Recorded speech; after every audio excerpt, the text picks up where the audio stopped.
In order for you to have good, strong psychology and mental health, you have to be uncomfortable sometimes. That's just how it works. It's my responsibility and your responsibility as parents to facilitate the experiences and cultivate that growth, but it's not my job to do the training. They're looking at our life and they're seeing the results. Results don't lie. Hey there, this is Greg Denning. We want to reach as many people as possible and help as many families as possible with these conversations. And we want to keep this podcast ad-free forever. You can help us do that by subscribing on Spotify or Apple Podcasts or wherever you listen, your favorite platform, and on YouTube.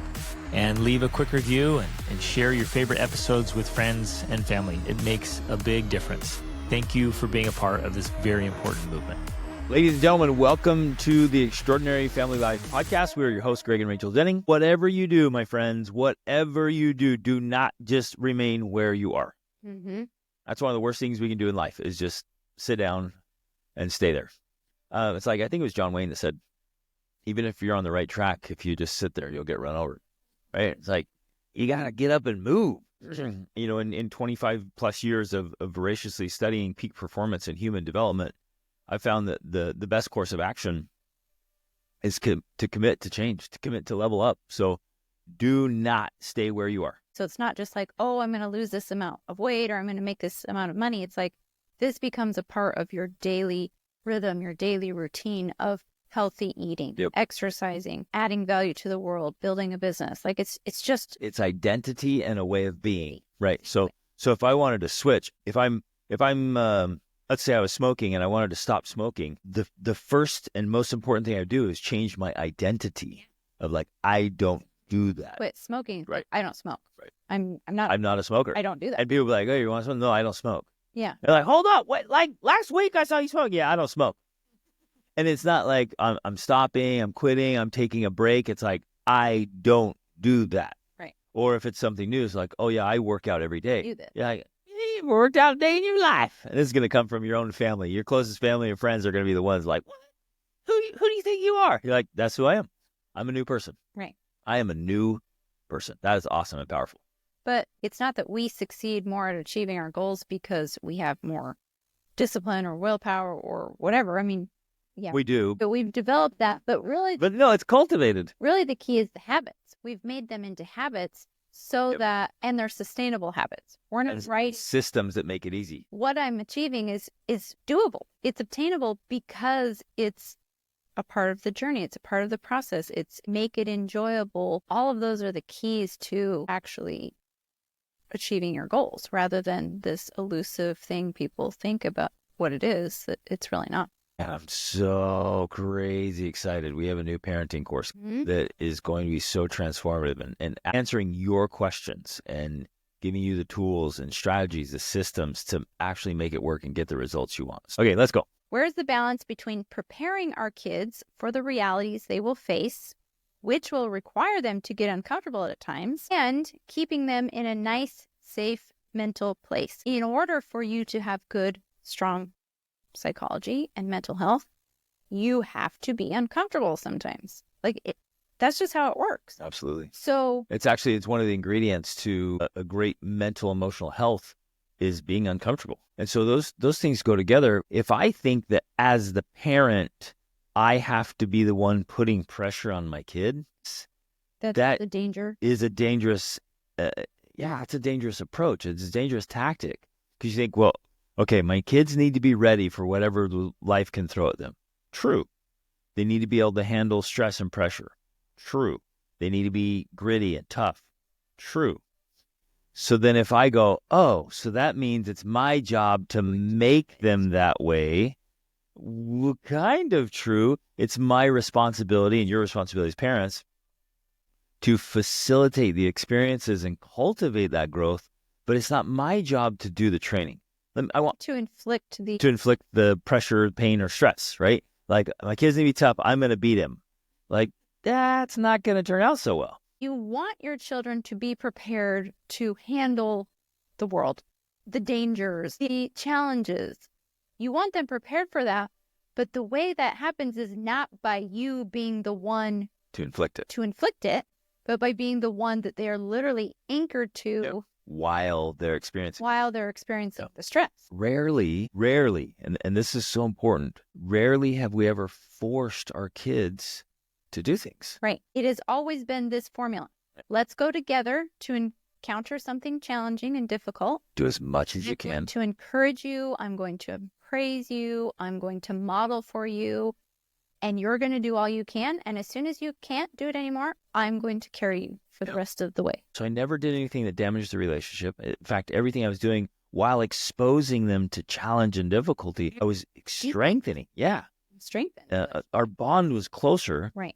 And they kept growing in stamina, strength, endurance, grittiness. And like you pointed out, the desire to do that. I think that part of the reason this is, and this is why it can be so challenging, is because we did talk on it before, I think, about developing self-awareness. We've helped them to develop their self-awareness so that they know what their limits are.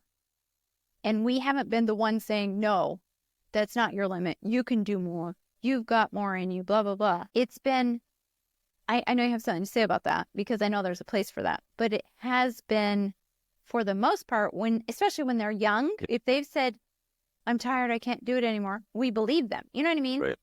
Yeah, we'll push back on it a little bit, but not to the point of like, oh, but it's always going to have to do it. It's always from a place of encouragement. Of like, oh, you are so tough. Like, you can do this. I bet you can make it to that tree. And then carry them. Or like, I wonder if you can make it to that rock. They're like, I don't think I can. I'm like, let's try it. Come on. Let's go. You got this. And they get up there and we celebrate the crap out of it and then pick them up. So they're like, okay, wait a minute. If I push my limits, there's an end. There's relief. Exactly. He will pick me up. And that's what I was going to actually emphasize here, because then we didn't just then do that again so that they felt like, wait a second, Dad said he would carry me when we got there and then he didn't. He made me keep going more. That's when you break that level of trust, I think, in the relationship, because they're like, well, why? Why would I push myself because I don't trust you to do what you said you would do when we got there? Exactly. So that's another key element of it that's very important, is that when we said, oh, yeah, go to that rock and then I'll carry you, well, you actually did that. And so they knew that they could trust that. And so you build this relationship of trust that helps them have that strength and fortitude and grit that they need. We're also not saying you have to be superhuman and, do everything. But you should be a super dad. And you should, this is one of the reasons why you have to work out, why you have to train. Well, moms too. Like, yeah, if you have chubby babies like we did, you got to carry those little chubby things everywhere. That's what many parents perhaps don't realize, is like, if you want to have a fun and exciting life, you have to carry most of the load. You have to go travel the world and have incredible experiences and expect that your kids are going to be able to handle all of it like you would handle it. Yep. You have to do your part plus more. You have to cover where their weaknesses are. That's my job as a husband and a father, is to pick up the slack. Now, if I take on the responsibility, but I'm grumpy and I'm unpleasant and I'm stressed and I'm angry and bitter and reactive, like a lot of good dads are, it's like, guess what happens? The wife and the kids hate vacations. And they hate hiking and they hate whatever. Dad gets so stressed and he's always I'm being bitter. Like, everything we're talking about right now for how to get our kids to be able to handle stress and pressure, we have to make it attractive. We have to model the way. And I gotta throw down here a little bit. If you listeners are not personally doing really hard things on a regular basis, but you're telling your kids to do it, they see right through that crap. And it's just a bunch of hypocrisy. We have to be chasing challenge, and they have to see it. And it has to register on their scoreboard, not mine. Well, I think the interesting thing is, yes, it does have to register on their scoreboard, but it also has to register on your scoreboard. If I'm not actually facing and doing the things that are hard for me, right, then I'm actually not walking the walk or talking the talk. Like, I have to be facing my own fears and building my own muscles that are weak, right? Metaphorically, in order for me to actually be living the message that I'm trying to teach to my kids. I love it. You teach who you are. You can't hide that about yourself. It's there, no matter what. That's so powerful. So So profound. Our kids are growing up and they're seeing what happens at home, and they're hearing what's being taught at home. But then they're also seeing what's happening in their community, in their church, on their sports teams, or in the choir, in the orchestra, then their friends, and then their peers, and now social media, which is literally international. So now they're seeing all these people get on. And what's tricky about social media especially is there's no behind the scenes. And so they can get on and they can see, oh, this, that, and the other, blah, blah, blah, blah, blah, blah. And then less than 30 seconds. Yeah. And it's like, wait, whoa, whoa, whoa. And people get on and post, and there's so much fakeness and facade and masks on social media where, they just portray, oh, all I do is this, and it's amazing. And they don't see behind the scenes. It's just a total train wreck of a life. It's a dumpster fire. And so you're right. So our kids are being exposed to all those things. So and I love the ideal there of like, we bring our kids home, we're doing home education, we're pursuing excellence and greatness in all kinds of ways. We want our kids to be healthy and wealthy and happy. We want them to get a world-class education. We want them to be entrepreneurs and business owners and leaders and just have this incredible life. That's great. My vote is we keep those ideals. Yeah. Keep the ideals. So then as we're going along, we're like, well, wait a minute, how do we actually get those results? Because we can have the ideals and we can all be delusional. Rather than like, no, this is how it's going to be. This is what you're going to do. We thought early on, it's like, well, okay, here's what it takes to be a parent, and I'll be this parent to my 7 kids. Well, that's not how it works. If you have 7 kids, you have to have 7 sets of parenting skills because each kid is different, right? 2 things come to mind when I think through this. Number 1 is we have to adjust. Every time I get hit in the face, which happens a lot, I have to look, okay, why did I get hit in the face? What's happening? Yeah. So now I got to learn how to duck and weave and dodge and reposition myself and learn from that. Otherwise, I'll just keep getting hit in the face. Or unfortunately, like many people, you hit in the face and they're like, okay, I'm done. I'm never doing that again. Mm-hmm. I can't tell you how many people I've met like, oh yeah, I tried business once. It failed. I'm done. I'm never doing that again. Mm-hmm. Like, wait, you tried once? But what'd you do? And you're like, well, I did it. And they're like, well, no wonder it didn't work. That's your attempt. Yeah, it's too risky. It's too much. We lost a bunch of money. I'm out. Mm-hmm. Like, you can't start a business without losing lots of money. Like, I haven't seen it done. It's just, that's the nature of it. Right. And so you have to get back up, learn from it, keep going, knowing full well you're going to take a couple steps forward and get hit again by something else you didn't see coming. But then you learn from that, and then you walk forward and get punched again. So, yeah, it's brutal. That's definitely a part of parenting in general. Whether you're homeschooling or not, you're going to have these ideals and this, because, while we're saying, yeah, it's not up to me to decide what my child's going to be, like you're going to be a lawyer or whatever. But going back to the original statement or question here is like, yeah, we want them to be prepared. We want them to have grit. We want them to be able to take on challenges. But if we have that ideal and we're striving to teach that, but then we're getting, quote, punched in the face, then and this is what we're trying to emphasize here. This is always a sign that we have to change our strategy. At least for me, that's what it's become. Yep. Because in the past, it would be, I would get hit like that. I would be like, oh my gosh, we're failing. Our kids are going to be failures. We're never going to make any money. We'll never travel again. It was like defeatism. It would be extreme. That used to be my go-to response. But then I just started to learn that, oh no, actually just means I need to learn something here. There's something I'm missing, something I didn't know. I have to adjust my strategy. How do we actually maintain those ideals while still adjusting our strategy so that our kids actually listen or want to opt in or want to actually make this a part of their own life, especially as they go into the teen and adult years. So I'm constantly adjusting, adapting, and trying new things. I'm learning. Because if ever I attempt something and it's not working, I stop and say, well, I have to do something differently. I have to learn something else. I have to try a different approach. And I never let myself say, I've tried everything. Because I realize it's a lie we love to throw out there. I've tried everything. No, you tried like 6 things. Yeah, that's everything. No, it isn't. It's like, if you think that's everything, you don't know enough. Right. Which is always the case for all of us. We don't know enough. And so I just keep a new approach. Learn, read 5 more books, new approaches. And then I'm like, there it is. I got it. Mm-hmm. So I'm not going to throw in the towel. I'm not going to say, I tried that. It didn't work. I tried everything. I'm looking at me. Right. This is what works for me. I always look at me at the source of my problems. Yes. Okay. So this is actually what I want to emphasize here, because I think this is the most important piece that we live by and what we teach.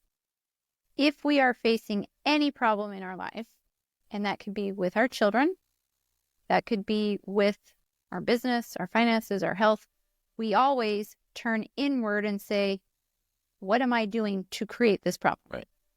Not, I need to point this out, I'm a loser. I'm a failure. I'm horrible. I'm terrible. Like, it's always my fault. And I don't have to tear myself down. And I think this is important to emphasize here, because a lot of people think if I take that approach of like, look for the source of the problem in myself, then, I'm going to beat myself up. I won't like myself. I'm unlovable. I'm not talking about that at all. It has literally nothing to do with my likableness, lovableness, my self-worth, nothing. I'm doing it wrong. It's not me. It's not my identity.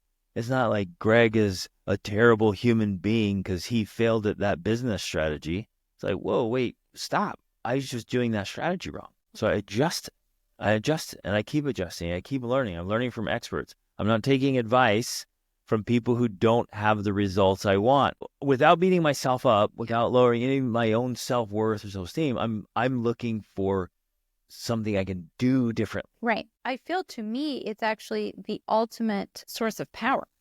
Absolutely. Besides God, when we take individual responsibility, we are taking full power. We're actually taking all the power into our control. And that's where true power lies. As long as we continue to blame our child and be like, you know what, it's their fault. The reason we have a crappy relationship is because of them. Or the reason I failed is because of the economy. As long as we continue to place blame in other areas, we're literally giving away our power. Yep. So for us, in order to achieve, accomplish, do everything we have done and continue to do, it's by taking that power back, by saying, first of all, what did I do to contribute to this? Because no matter what happens in the world, there's always something we did or did not do to make it worse. Yep. Right? No matter what happens to us, somehow we made it worse by our actions. And then what can I do to make it better? Really, that's essentially what we're constantly doing. If my kids aren't listening to me, and by listening, not like they sit there and hear me and nod their head, but like they believe me and live by it, that's how I know my kids are listening, when they, of their own will, do it. When my kids live it In the world. Yes, on their own. So not like just because I'm watching and I'm threatening them, but like on their own, without me even around, they get up and they do it. I'm like, they listen to me. I have legitimate influence with my kids because they're doing it. So now, if my kids hear me say one thing and they hear some rando on social media or a friend or a peer or whatever, they go and say something else. If my kids are more inclined to believe them than to believe me, I have to come back and look at me. I have to look at, because if I don't live the message, I suck as the messenger. That is so important.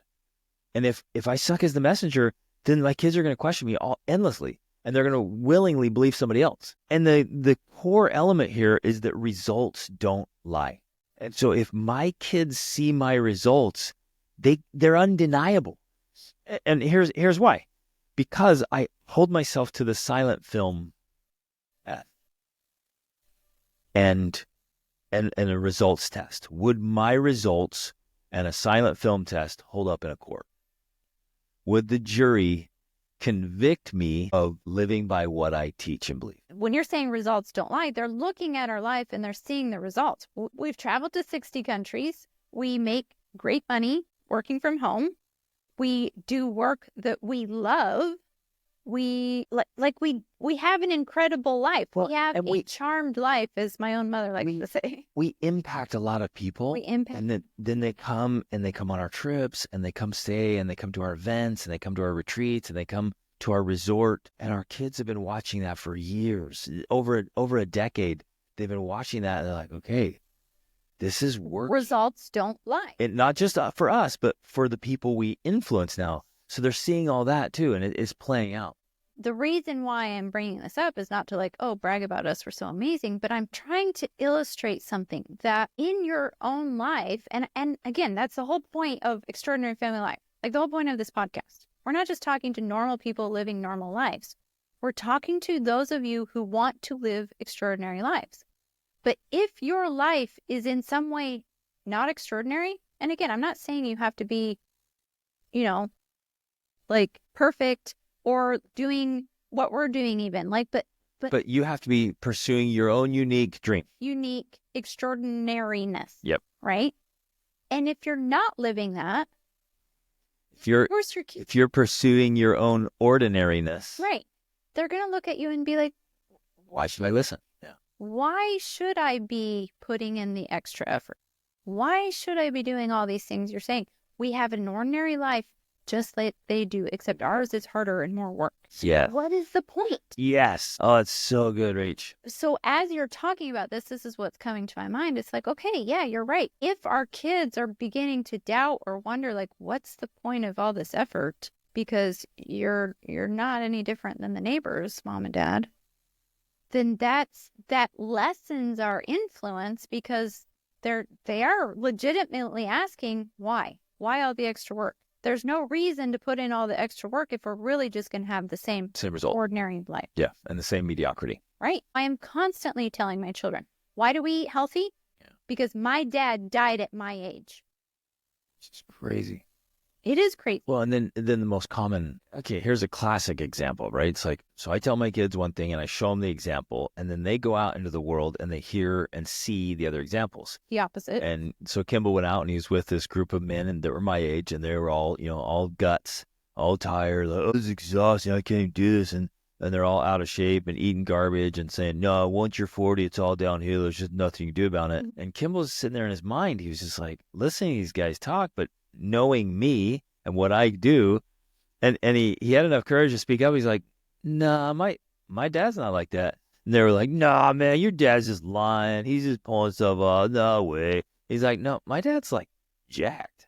And he does crazy hard things. Nah, like he must be taking something or whatever. And so they there's no way. And he told me afterwards, he's laughing. He's like, so it's, I guess, an example of what you're talking about is like, here's what my dad says and does, and here's what all these other men are saying and doing about guys in their 40s. And he's like, well, so I know which one's true. Which path should I pursue? Yeah, exactly. Who should I believe and which path should I pursue? Like, it has to be obvious to them where they're like, oh, yeah, I clearly want different results. So I'm going to listen to my parents because they have different results. I forget that this is a thing, and so I feel like that's why I want to mention it now, like it's part of our results. You and I literally have no illnesses, no diseases, and we take no medications. Not one. Nothing. And we have tons of energy and stamina. Takes any medication. Not a thing. Except and never have. When we're sick and I take some ibuprofen or some acetaminophen. Like, that's it. We don't take anything. And we are in excellent health. So that is a result. That doesn't just happen by accident. We're not just lucky. That is a result that we have gotten. And so, yes, our children look around. They go out into the world. They see everybody sick and overweight. Taking all the medications for mental, emotional, physical illnesses. All of that. And like you also said, we have tons of energy. Like, tons of energy. All natural. And you guys, we're happy. And we're happy. This isn't an act. It's not a show. Like, arguing, yelling, screaming, none of that is going on. We're happy. We have fun together. We love to be together. We are healthy naturally. We're wealthy. Like, we have the results. One of the first times we failed, I remember thinking, I guess it's just a pipe dream. You just can't live a dream life. It's not possible. It's not possible to have and do the things you want to have and do. But that's a lie. It is possible. The punch in the mouth is teaching you how to make it possible. Yeah. Just like Marcus Aurelius says, the obstacle is the way. That is the way to figuring out how it is to get what you want. So you have to adjust your strategy. You have to ask yourself questions like, hey, if my kids aren't believing me, why are they not believing me? Why do they not see what I see? How have I not helped them to see it? Yeah. That's the question. Mm-hmm. I love that. How am I failing to be more convincing? Yeah. Because if you have the results and if you have in your mind an obviously better life, then the failure may be that you just haven't helped them see that. The world operates by laws, and we need to figure out those laws, and then we need to teach our children what those laws are. For me, that's all it's about. Our high ideals are achieved through keeping laws to get you there. And that's all I'm doing. I'm teaching my children, hey, here's the law. Here's the law of how to achieve this outcome. So I guess this is what I want to hold up as an ideal. There's a place where the discomfort of hard things Can become enjoyable. is, But so like I can do a cold plunge and I'm having a blast. It hurts, but it's like, okay, when we were up in Norway in winter and we're with all the kids, everybody, and we're in there, especially with my boys, with Parker and Kimball, we were in there. like 2-3 minutes. It hurt so bad. Your whole body's just Snowing outside. screaming. And we were 225 miles north of the Arctic Circle at night. It hurts. And we were having a blast. And then we were doing backflips off the top. I mean, we're having this great time in pain. So when we're climbing on the mountains, when we're working out hard, it's like just we're dripping sweat and like muscles are burning. You're like, this is awesome. And I guess that's what I'm saying. There's this spot. And food, for example, is like a lot of people are like, it's this burden. I can't drink soda and eat junk food. And I just have to sit here and eat the steak and these eggs. And we've never done that. In fact, our kids come home like, I miss home cooking. This food is so good and so good for you. There's no burden there. It's a better life. It is. And I agree with you 100%. But I do have to point out that I think ironically, and probably just because this is how it is, this is how the universe works, this is how God set it up, when you make that initial change and switch, or when you begin to make that switch, it is painful. Yeah. It is suffering. When you and I can have very difficult conversations and we can still laugh and joke and have fun, even if I'm crying, even if I'm bothered, even if you're upset. At first, it was very hard, very uncomfortable. Difficult conversations was nothing but pain and suffering. And I wanted to avoid it at all costs because I'm like, I do not want to confront this topic with my spouse. Yeah. And so it seems like something you should avoid forever. It's always more painful in the beginning. Yeah. So I guess that's an excellent point. Right. So when we start having those difficult conversations, we start addressing all, of our inner issues, all the emotional stuff from my past, the fact that I'm out of shape. I start working out. It's so hard. Everything's harder in the beginning. But I was just thinking while you're talking about difficult conversations, once you start working through them and you resolve them for good, there's fewer and fewer and fewer skills of resolving them. Right. Well, and there's less of them because you get good at it, because you face it, because you work through it, like it just goes away. I think part of the reason is because we have the skills of doing it, so it's resolved quicker. So it feels like less of a deal, where I remember it used to be like, maybe days we wouldn't talk, or we'd be bristly or cold or distant. And that doesn't happen anymore because we're able to resolve something within minutes or hours at most, right? So it becomes like the famous quote, like that which you persist in doing becomes easier for you to do. Not that the nature of the thing itself has changed, but that your ability to do has increased. Exactly. Like you become better at doing those things. But yeah, at first it is way hard. It is hard to have those conversations. It's hard to start working out. It's hard to talk to your kids and inspire them and do all of these things, but you have to do it. And do it with a smile. And that's the only way to get better at it, is just by doing it. Yep. Love it. Love you guys. Reach upward.